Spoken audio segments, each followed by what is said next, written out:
They are filming this at the City Government Channel. I want to thank Ty Coleman, Jerry Nixon, and his staff for bringing up the equipment here.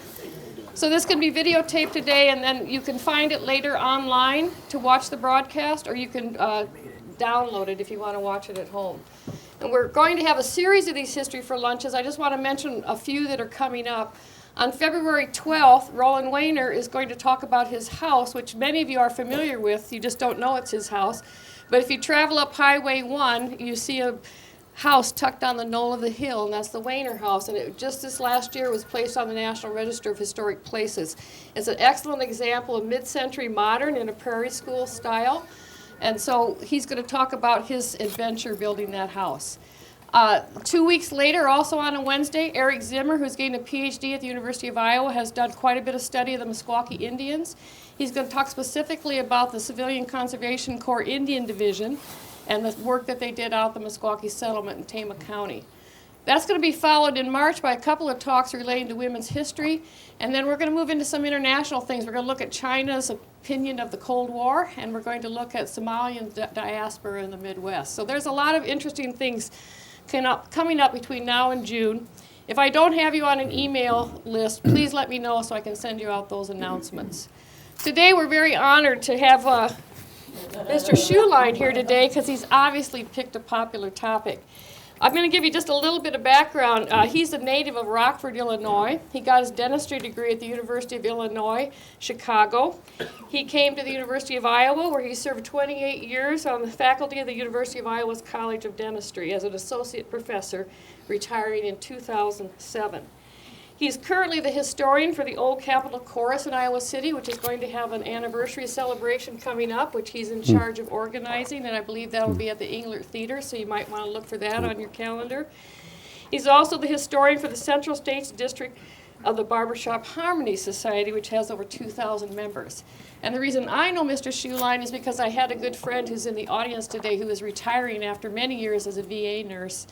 And we thought it'd kind of be fun if she was visited at work by a barbershop quartet. And so he was not actually in the quartet that day, but he does sing bass in that quartet. And believe me, it was very entertaining. If you're looking for a special way to honor someone, call up Mr. Schulein here. The reason we have these talks is we like to have people see the wonderful resources that are in this library, and we beg for your support because we desperately need it. He's been down here for the last 6 weeks, almost every day, poring over microfilm, looking at local history sources, reading Irving Weber's books, looking at everything he could find about East Iowa City. He's very, very persistent. I know he's uncovered a lot of new evidence that we were not aware of, so we're very appreciative of that.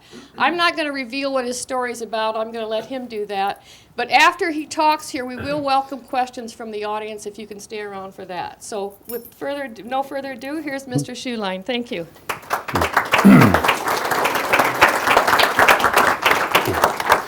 Thank you. I got interested in East Iowa City a number of years ago, having lived in the area, although not in East Iowa City, and I'll explain, of course, what that means.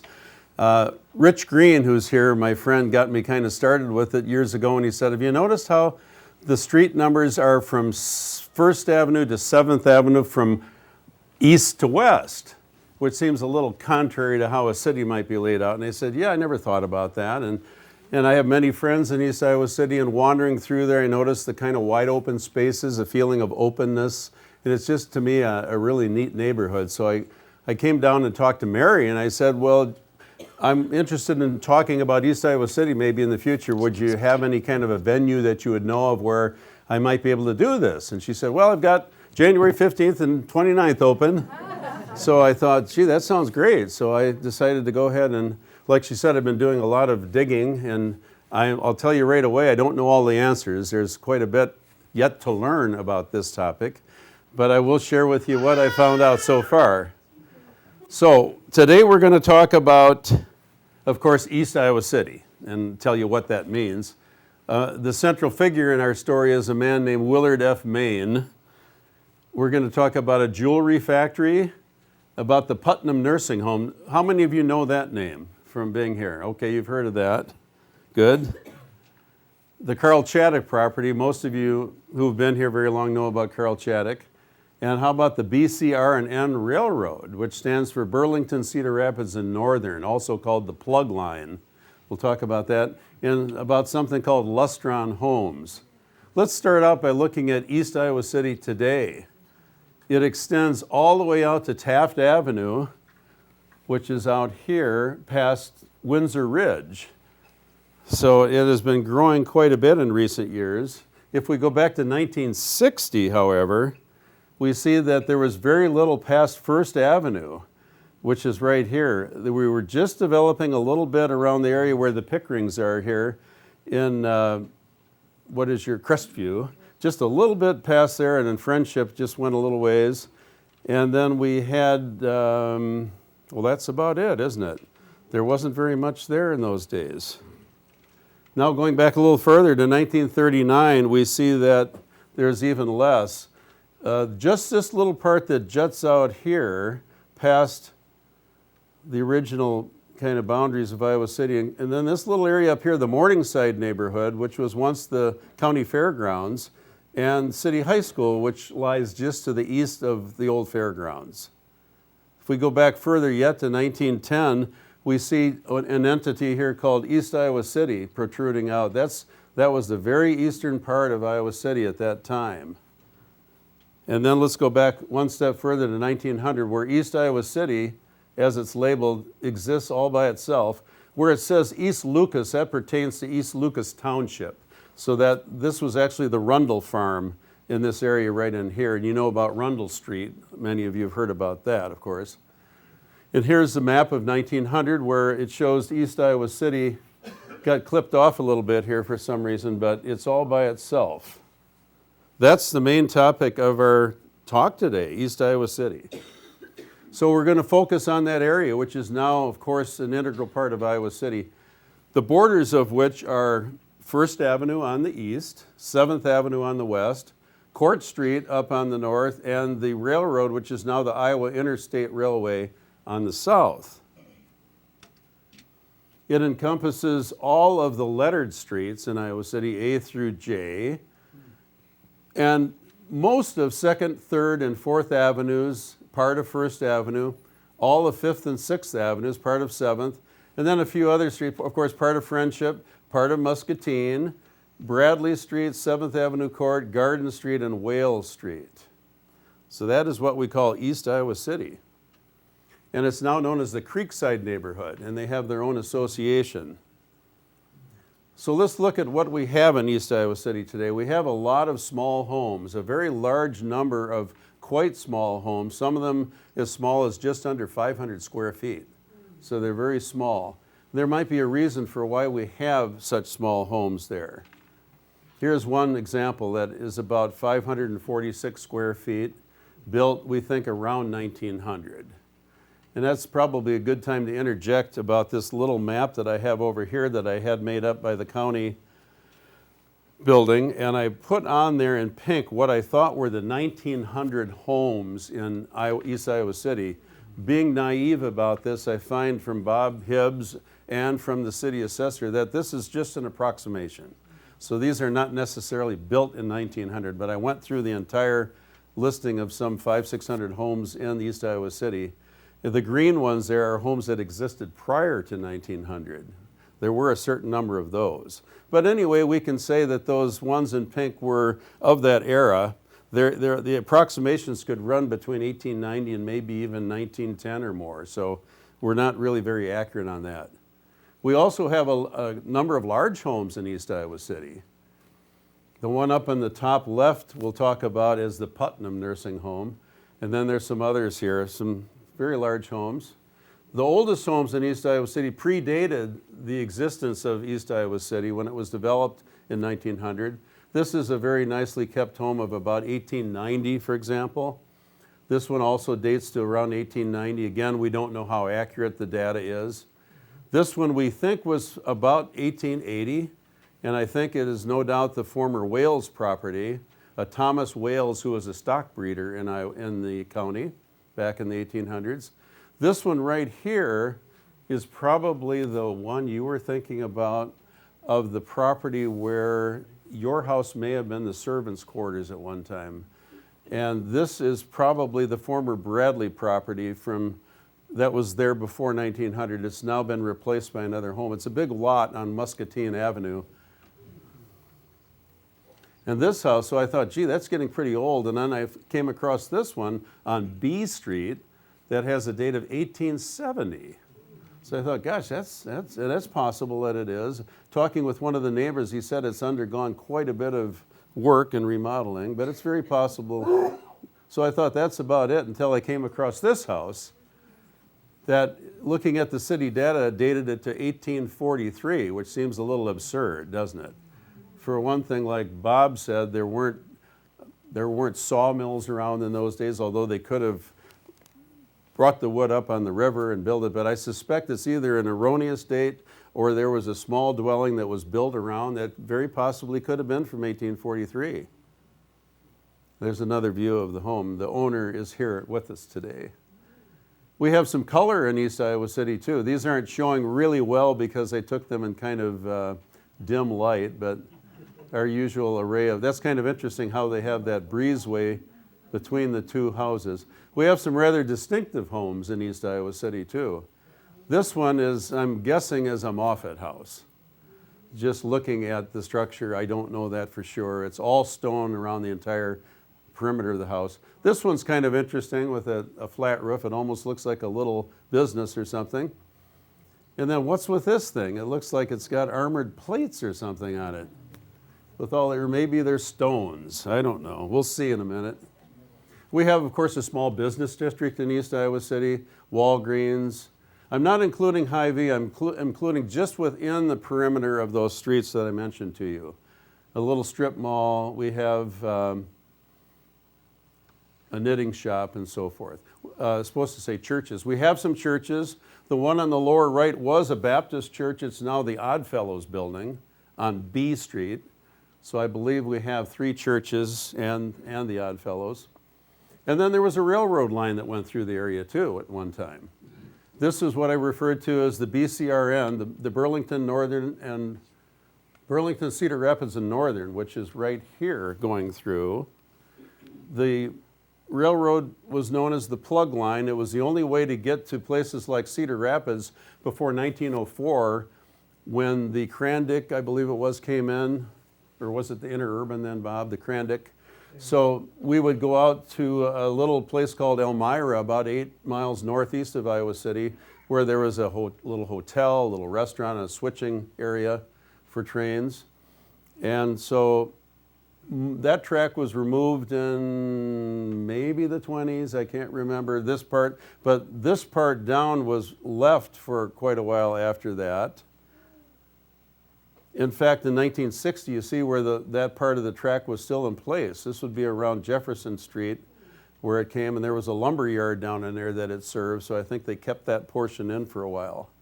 If you go down, let's say we travel down Court Street and go north on 7th Avenue, a little ways down off to the left would be College Street and the right.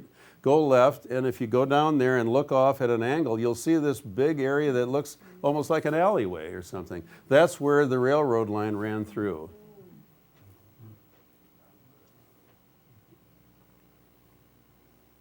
And also, what was once Doug's Diner, perhaps something before that, a lot of you know it as the Midtown Restaurant, or Lou Henry's, and then most recently Sunny Restaurant, which went out of business. The reason that the building is angled right here is because the railroad track came right through here. So it was accommodating that. Also, we have a feeling of, or at least there are some empty lots in East Iowa City, which gives it, again, the feeling of openness. I'll just run through a few of them here. Some of them may be apparent lots because of the small size of some of the homes, but there are some empty spaces. Then, of course, we have this great big space here at the end of 4th Avenue. That was the Carl Chaddock property, and I believe the family still owns that property. The south branch of Ralston Creek runs through East Iowa City, and it has caused some flooding at times. I think in 1962, a lady I know told me that there was one. Well, actually, I talked with Carl Chaddock's daughter, and she mentioned that it was 62 or 63. They had one that came out of its banks and did some damage to some houses. Certainly, it didn't go very far out, maybe a block or two. And then we have Creekside Park, which was established in 1951 for the neighborhood. So we have a lot of diversity in East Iowa City. We have homes ranging from 480 to 4,800 square feet. That's quite a range. Build years of possibly 1843 all the way to 2006. And evaluations of $91,000 to $417,000. So a lot of diversity. I see that it did change the text a little bit there. We had to convert this to a different PowerPoint format, I guess, but that's okay. The central figure of our story is going to be a man named Willard F Main. And I'll tell you about him because it's, I think, good to develop the story. He was born supposedly in a log cabin near Mankato, Minnesota in 1859. His family moved to Iowa in 1871, and according to Main himself, who wrote in the palimpsest, because of Indian unrest. He had no formal schooling the first 12 years of his life.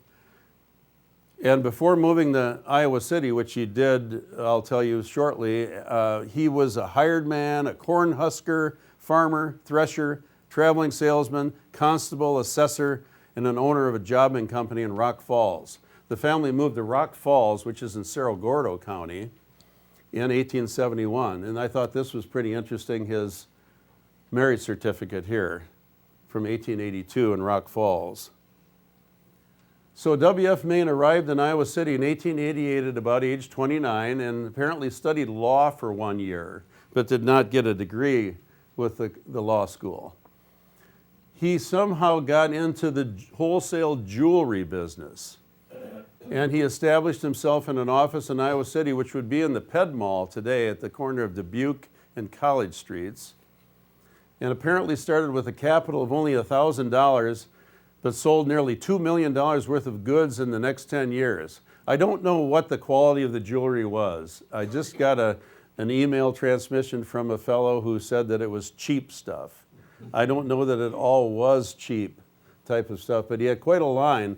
Bob Hibbs has a book about this thick that's a 8.5 by 11 that has all of his merchandise in it. So he had quite an extensive line of goods. So he came to Iowa City, he prospered evidently very, very much so.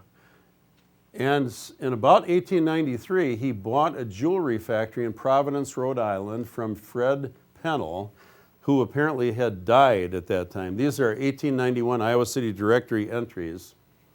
And this was his little advertisement in the city directory. This was supposed to depict his factory in Providence, which is probably shown to be much larger than it was. They really make him look big. And he also talks about his western office here in Iowa City. Well, he decided to locate a jewelry factory in the Midwest, to move the jewelry factory to the Midwest. This is one of his homes in Iowa City, which is no longer there. It's been torn down. Obviously a man of some means. He had offers from a lot of communities to build there. He had enticements such as reduced taxes and bonuses. But he thought of Iowa City as his hometown and decided that this was where he wanted to put the factory.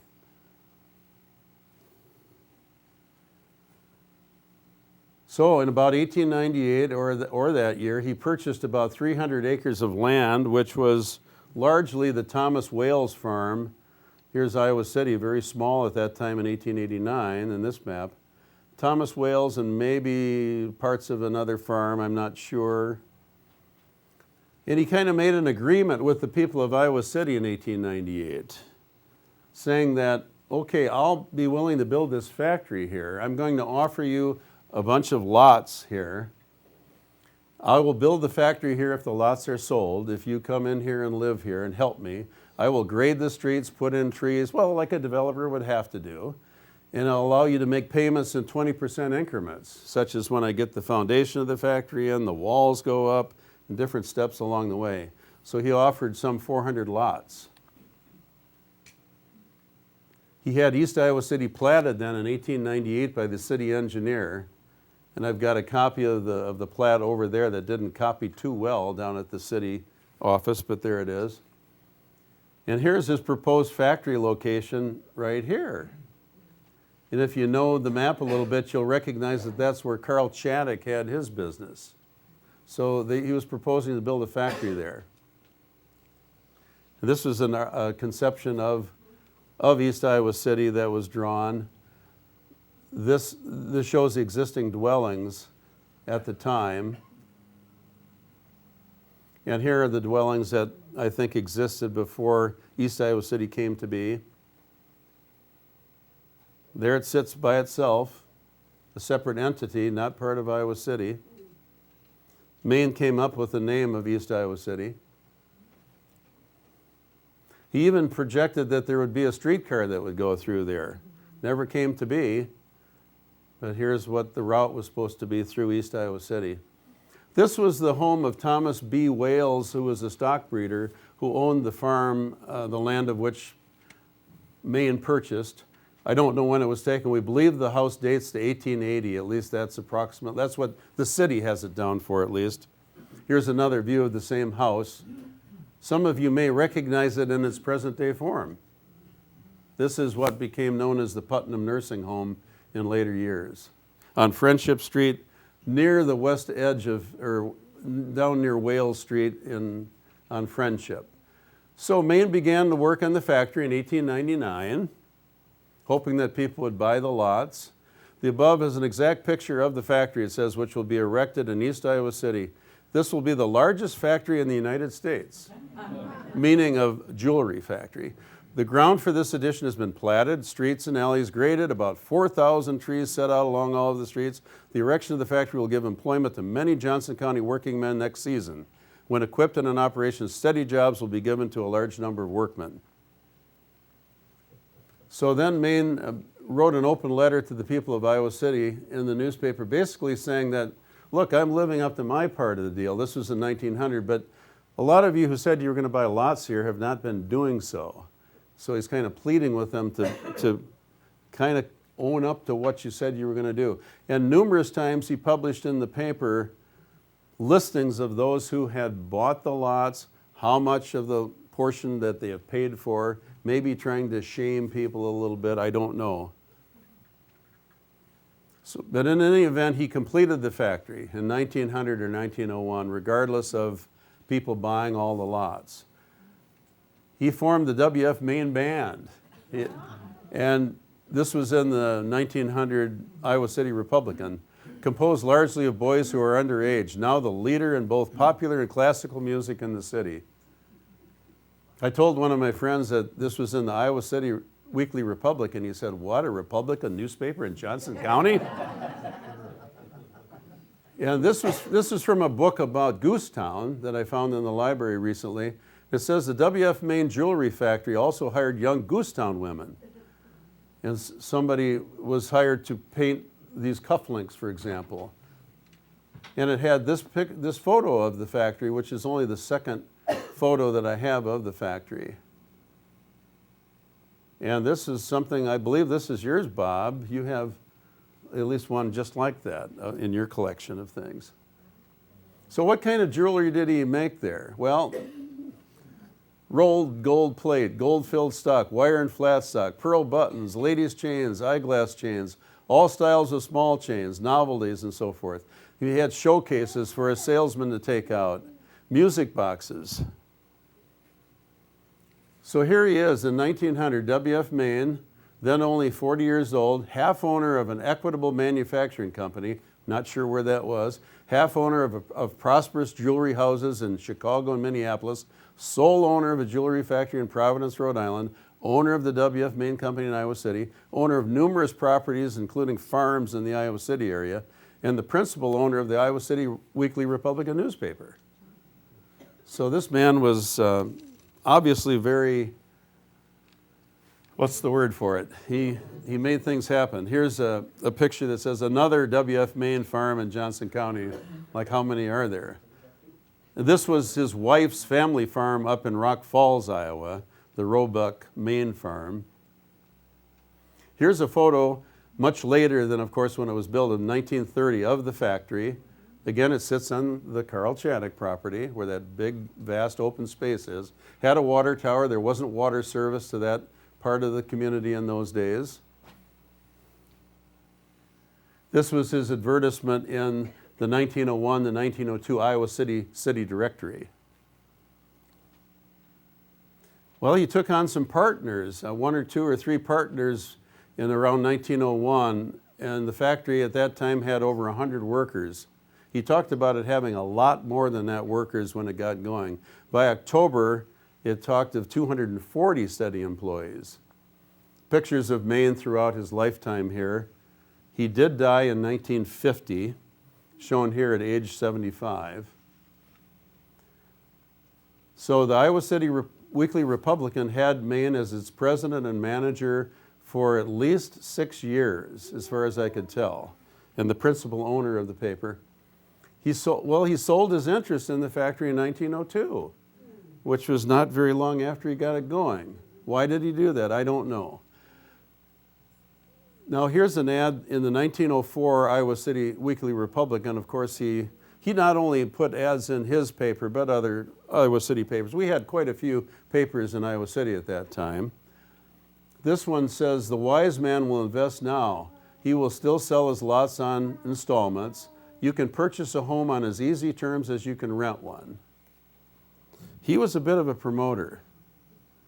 Another ad in the Iowa City Daily Press in 1906. "It will bring a street railway," which it didn't. He maybe had hoped that it would yet. "The advantages of city life and only county taxes to pay. Property is sure to increase in value." And one here in 1908. "Payments of 25 cents on and up per week will buy you a lot. Largest jewelry factory in the world. The best class of people now living there, and taxes very low." And of course the taxes were lower than within Iowa City. Now in 1909, Main, by that time, quite a bit before that, he had sold out his interest in the factory. He retained the W.F. Main name, so it became known as the Puritan Manufacturing Company, which probably manufactured much the same stuff that he did. This is from 1910. In February, another ad that he ran showing pictures of houses in East Iowa City, calling it a delightful, thrifty suburb, inexpensive homes, swept by summer breezes. Lot prices will soon be worth triple their current price. And at the same time, in about 1908 to 10, he had some competition from the Rundle subdivision that was developing.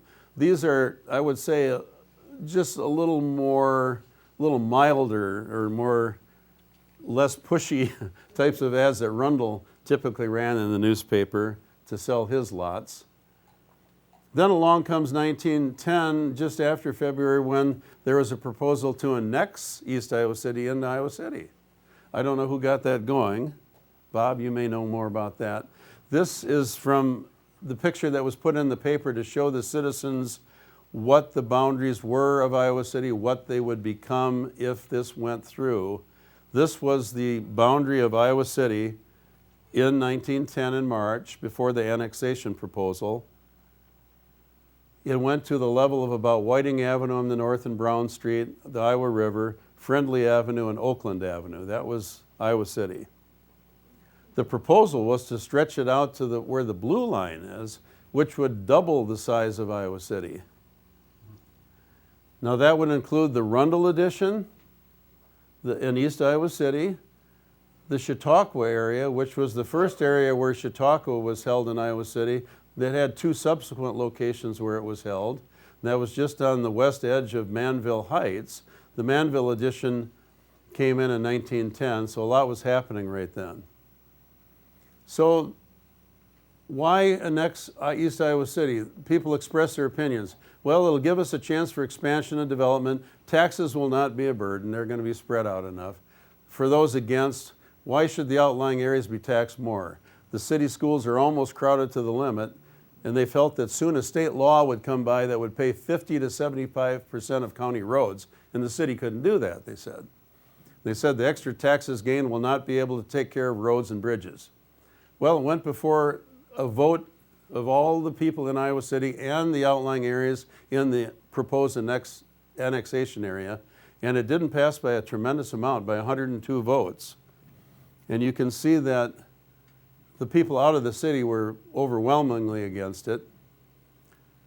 The people in the city, oh wait, it's down in here. The votes against in the city, I'm sorry, yeah, they were vastly a great number against it in the city, and out of the city, even a larger proportion, of course. But it did pass. So there it was. Iowa City was doubled. And then this ad was run, no doubt, by Main in the paper in September of 1910. Property jumps to 4 times its value in 10 years. Splendid record of East Iowa City under early conditions, and so forth. So in September of 1910, Main had to change his tactics a little bit. He couldn't say that the taxes would be lower, but he had this ad: 50 cents down and 50 cents a week will buy you a lot. And he said, schoolboys, why don't you buy a lot and raise vegetables on it and sell them? And sell your lot later and pay for college. Also, he was appealing to office workers, clerks, working girls. Another type of ad that he ran here in September of 1910: boys and girls, write a letter telling how nice it would be to live in East Iowa City. Win a prize of $1 or even the $10, $15, or $25 prize if your ideas are good enough. Winners' names will be published in the paper. And then he appealed to teamsters, carpenters, printers, plumbers, and hardware clerks. Buy one of these East Iowa City lots. You can't lose, they're already going up in value. If you're any kind of gardener at all, you can make $26 off of that lot and still get table vegetables enough. I didn't see what happened to ads subsequent to that. I didn't run into any. There's a newspaper searching mechanism by which you can look up things like keywords, but they're tricky, and I wasn't able to find anything after that. But jumping ahead to 1951, if we look at an aerial view of East Iowa City, we can see that there are quite a few vacant lots yet, 50 years after the development of East Iowa City. About 340 of the homes in the area were pre-1950, but about 280 were post-1950.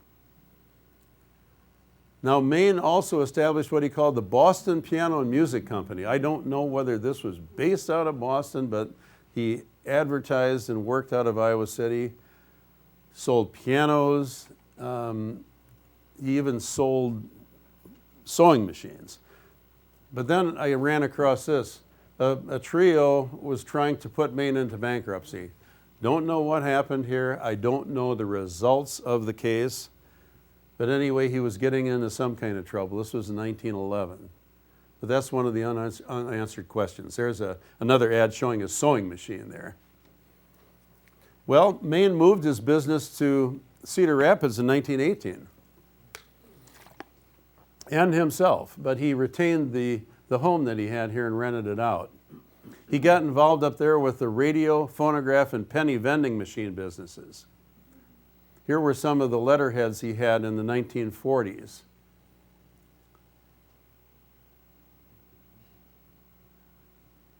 And he had an advertisement here for salesmen and sales managers. He was said to be the largest jobber of ball gum and ball gum vending machines in the United States.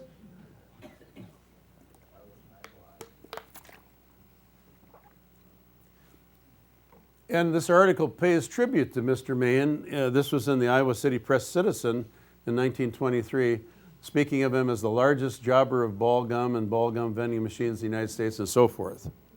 So apparently his reputation was not entirely tarnished by whatever happened with this bankruptcy case. Mr. Main died on April 13th of 1950, and was buried in his hometown in Iowa City of Rock Falls in Cerro County. The factory housed, of course, the W F Main Jewelry Company when it was first built. When he sold his interest, it was the Puritan Manufacturing Company. And then in 1912, the building was owned by a Sphinx Manufacturing Company and housed 4 different businesses at that time, including the Hawkeye Pearl Button Company. Some people spoke in things I read of finding pearl buttons outside of the factory in roadways around there, wondered that they must have manufactured buttons. Well, they did. There was some unrest in Muscatine where the pearl button industry was big, and one of the companies at least decided to move its business up to Iowa City. It also housed the Borner Fry Extract Company, perfumes and spices, that was originally located in Iowa City. And perhaps a model airplane company that may use balsa wood and rubber bands like they do. And a sizable chair factory, which I believe was under the name of the Puritan Manufacturing Company.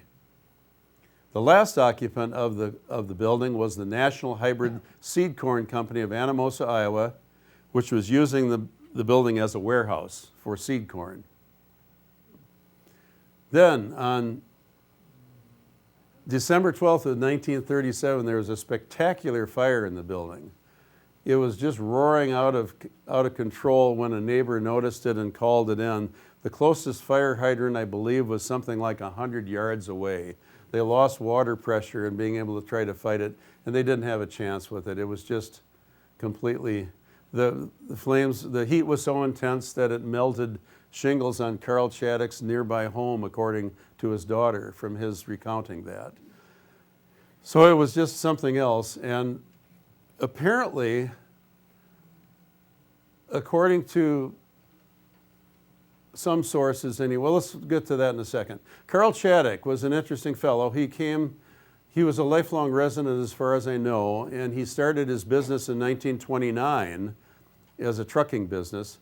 He bought this factory property in about 1939, about 2 years after it burned down. Operated the business with his wife Frida for 75 years. He lived to be just 100 by a couple of months after that. This is just something I threw in to illustrate, which wasn't the property itself, but he said that the corn smoldered, then would burn for more than a year. So they would rake it and try to take care of it, but that's really amazing. Now, what happened with the W.F. Main property? We won't go through this in great detail, but this is the house that he owned. I think he put an addition onto it according to writings of his. It was, like I said before, built probably for Thomas B. Wales, a stock breeder, in about 1880. Main presumably bought the house around 1900 and occupied it until about 1918. Then it began a period of rental. A couple by the name of Ernest and Stella Putnam signed a lease to occupy the house in 1937.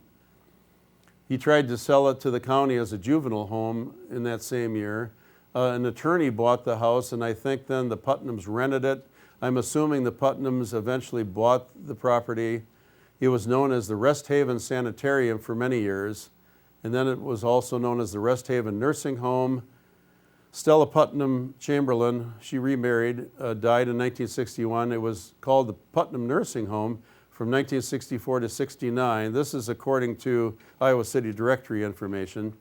In the early 70s, it was split into 2 units and occupied by renters, I believe. It was occupied by a lot of different people up until about 2007, when it seems to have the same owner or at least occupant. The property was split off too. It was a large lot that it was on by itself. I believe this house just to the west was built in 1982, and the one to the east in 1986. How are we doing on time? We're doing fine. Okay, I want to talk about this place that I said looked kind of strange. This is a home over on 3rd Avenue in Iowa City, in East Iowa City. Are any of you familiar with this type of home? Okay. It's known as a Lustron home. It's an all-steel home. It was an interesting experiment, I guess I'd call it, in the home building industry back in the late 1940s. This is one that's also in East Iowa City on East Court Street. So we have 2 Lustron homes in East Iowa City. We have 2 side-by-side on Clark Street, one on Prospect Place in University Heights, one in Coralville, and one on Melrose in Iowa City by the stadium. So we have 7 in the area. Doesn't that fellow look like a mischievous little guy, or at least he's a very handsome fellow. That's the same fellow as we see down here. Carl Lustron, who was born in Sweden. His family moved to the United States when he was a young boy. He was certainly a man of quite a bit of ability, because he was a production engineer at Minneapolis Moline, the president of the Oliver Farm Equipment Company. Then he became the vice president and general manager of what was called the Chicago Vitreous Enamel Product Company, and made $100,000 in 1946. Before getting on to the Lustron Corporation, In post-World War II, steel was still being controlled by the government. It was being rationed by the government. He went out to Washington, D.C. and tried to obtain steel by which he could make gas stations or other types of commercial buildings. Let me jump ahead a second here and see if I have a picture. This is a White Castle that's been remodeled, but back in the 30s, they were using this porcelain enamel fused to steel to make buildings with. And this is what Strand Lane went out to seek. They said no. They as much as laughed in his face about this. But then he went home and he came back with another idea that I'm going to try to build homes out of steel. And maybe they'll give me some steel for that. He went back with plans. He had a prototype planned and maybe even made. It was well thought out, well engineered. He went back and they did grant him some money finally. The Reconstruction Finance Corporation, one of the government agencies, loaned him, I believe, $12.5 million initially. He tried to get a plant in Chicago area that subsequently was given to Preston Tucker, who built the Tucker automobile that failed, you remember? But the plant here that he did obtain was a Curtiss Wright airplane manufacturing plant just east of Columbus, Ohio. The business was really, I think, doomed from the start, as it turned out. There was a multitude of factors of why it failed. I could probably list 10 or more. I think it'd be the subject of another presentation. That would be really quite interesting. But he did start the Lustron Corporation from backing from the owners of Chicago Vitreous. The owners then pulled out, fearing that it wasn't going to work very well. There were problems with retooling on time, a lot of cost overruns, a lot of things happened. Eventually he ended up with a debt of 30-some million dollars from the government. He planned to construct 45,000 of these units within a couple of years. Well, jumping ahead, it turns out that he was only able to build less than 3,000 of the houses before the government, in effect, shut him down. This was an interesting way that they did the house. They took a truck and put the entire house on the truck. The trucks were specially built for the corporation by Fruhoff, and that again was another expensive cost overrun measure to have the trucks made. 10 tons of steel into each 2-bedroom Lustron, over 3,300 parts and 4,000 nuts and bolts, all on the truck in reverse order, and then they could pull them off and start constructing. Concrete slab was poured, almost entirely made this way. A few of them had basements, very few. The steel framework was put up, and then it could supposedly be put up in as little as 3 days. I don't think there were too many built that quickly, but it didn't take very long. The inside of the house was also all steel ceiling. Walls were vertically run parallel steel units. They came up with a combination dishwasher clothes washer machine that worked in combination with the kitchen sink, made by I don't know if the corporation was named Thor, but this was called Thor. Apparently it didn't work out very well, but they had replaceable tubs. A separate tub was used for the dishes than was for the laundry. This was a promotional picture showing all the pieces laid out for one of the homes. They had several models of the home, 2-bedroom, 3-bedroom, 4 basic colors were offered. So they ended up, unfortunately, only producing around 3,000. At one time, he had orders for up to 9,000 of these homes. Foreclosure was declared by the RFC in 1950.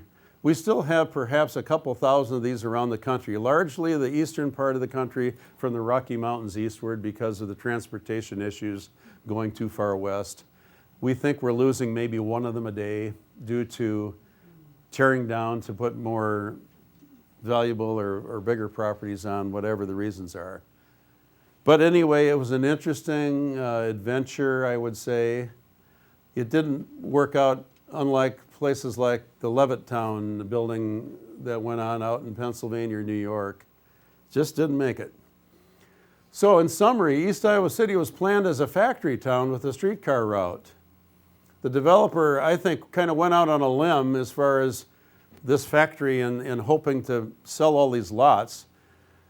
He learned that many of those who promised to buy lots just didn't follow through. What drove him, I'm wondering? Did he become disillusioned with the project? The area got off to a slow start, and early purchasers were largely of the professional business class rather than laborers at his factory. Probably the small homes were occupied by many of the laborers of his factory, I would surmise. Evidence of the fact that East Iowa City grew rather slowly too can be found through the city directories. No street numbers were used all the way up till at least 1950. In the 1922 directory, 8 of the 9 residents on 7th Avenue had street numbers, but most of them did not. They would say something like 3rd Avenue east of such and such a street, or something like that, or it would be north or south of a street. Very slow to develop.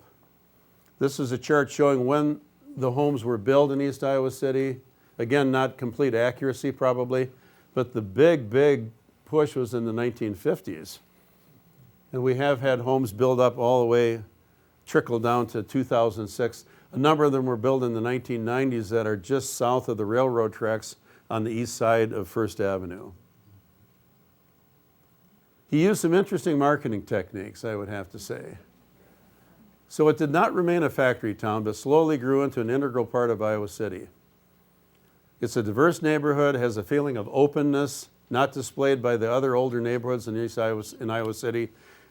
And it's still not too late to build a home there,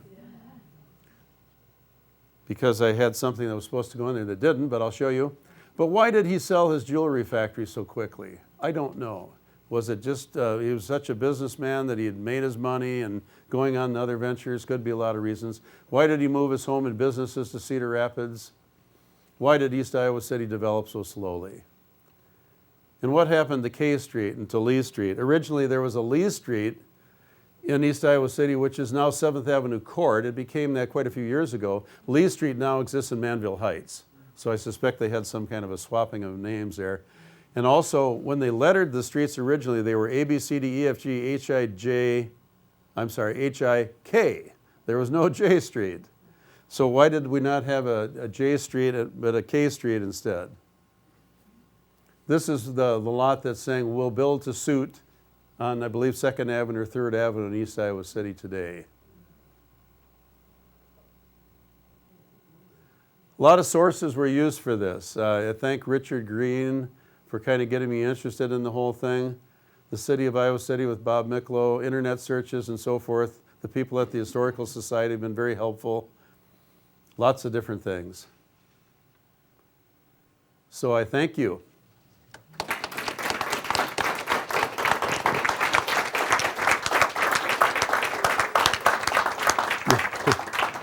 Comments, questions, clarifications? Maggie. I might have missed something about the factory. Why was it full of corn? It was a company from Anamosa, Iowa, that was using it as a warehouse to store seed corn. That must have made a roaring fire. It was just and Weber spoke of the fact that the factory over the years had been soaked with a lot of oils and chemicals that also made it burn very rapidly. I was wondering about school district. Did they have a separate school in East Iowa City? Not that I know of. I haven't found any evidence of it. Of course, Hoover being just north of it, but not until the 50s, was it? Hoover School. I noticed in one of your pictures, I think it was of the burning building, there was an article off to the side that says location for the school. And, so I wondered, that's probably dealing with the location of City High, but I don't know. Oh, that could have been. Because it was built in 1938, 39, and 37 is when the factory burned, yes. Probably. Yeah. And the fairgrounds was just where Morningside Drive is, was the fairgrounds. That was the, I was at the second fairgrounds or the first one? The second one. The first one was down by Wardway Plaza. And then the third one was where it is today. Got a question in the back. Yes. The slide with the alley where the train used to A go. little louder, please. The slide with the alley where the train used to go by Court Street to Jefferson. Yes. The street sign there says William White Way. Yes. Who is that? William White. I have a friend named Bob White. It sounds like the quail, doesn't it? But Bob White's grandfather was William White.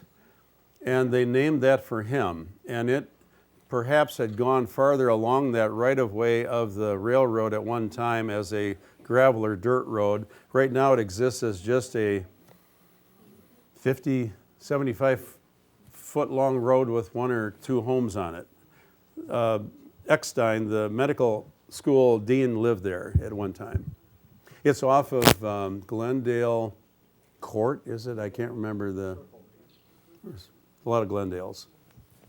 I have a question about Rundell. Okay, thanks. We have a question again from the back. Yes. Yeah.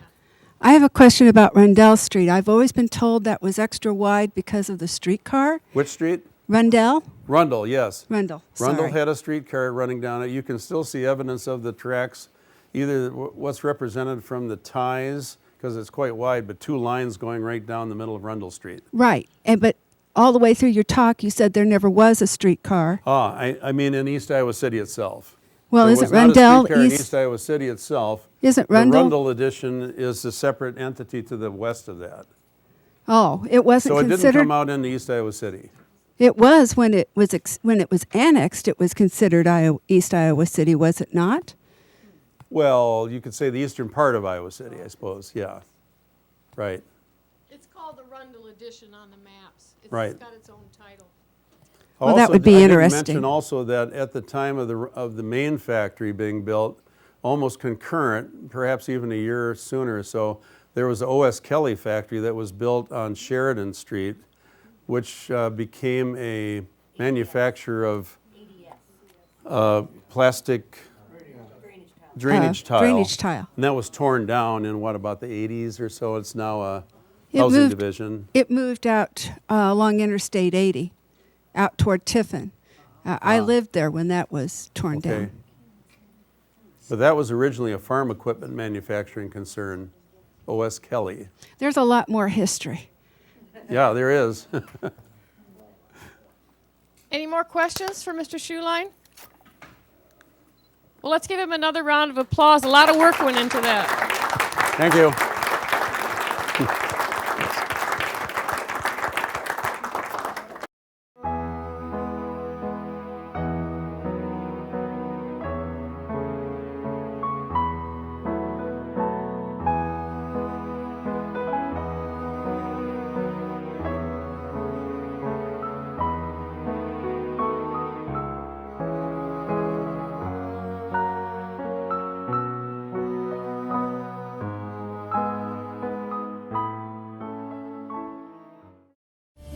You're watching City Channel 4. On TV, online, on demand, on Facebook, and now on the go on your mobile device.